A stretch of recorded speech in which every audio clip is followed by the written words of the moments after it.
Well, standing in the boardroom where top economists are charting the nation's financial future, a team of Rutgers University students beat out competition from Princeton and Dartmouth, among others, to be crowned the winners of the 13th annual College Federal Reserve Challenge.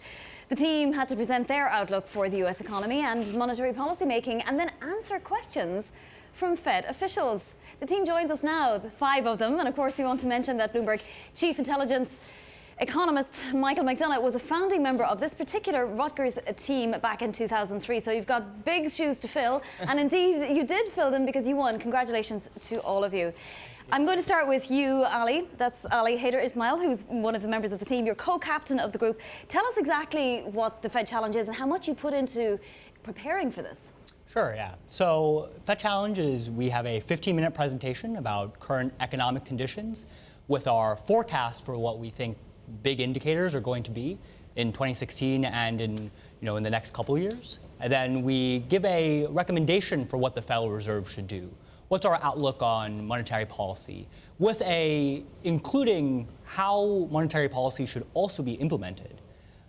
With how much work we put in, we probably put in like 15 hours of work a week.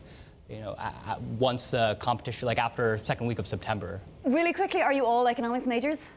Yes. I'm a finance major. You're a finance major, but pretty much in the ballpark. Yeah. All right, Ashton, I want to move to you next and ask you, basically, you had 15 minutes to present this. After all of that work, 15 hours a week for several weeks, you had 15 minutes. So what was the main indicator that you concentrated on in order to sort of put your case across? So we wanted to focus on the Federal Reserve's dual mandate, so employment and price stability. So I specifically focused on price stability and inflation, and we were expecting that inflation was going to pick up as measured by the headline PCE price index in 2017 to 1.9%.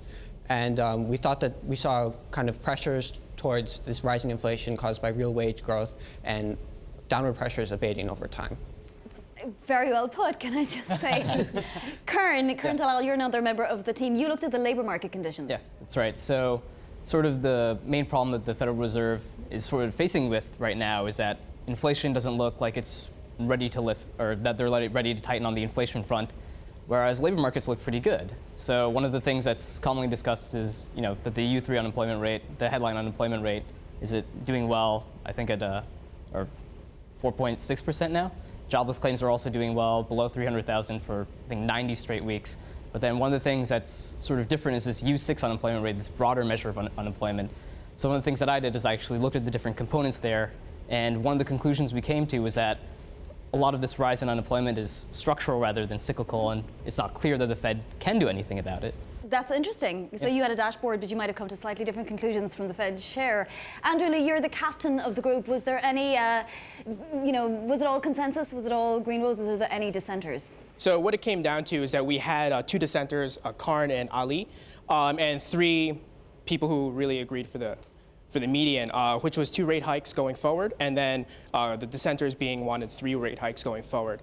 And even though the summary of economic projections say that there will probably be 3 rate hikes next year, we believe that it should still be 2 due to low inflationary pressures. We're still below the 2% target. And the labor market... Shivram, I just want to give you a quick word because we haven't got to you yet. Did your team factor in at all the fact that there might be fiscal policy implications next year? So I think the upshot is that there's a lot of uncertainty still, and we don't know what the consequences of the new administration will be on the economic outlook. So we chose to ignore it this time around, but definitely we'll enter into our pace of policy moving forward.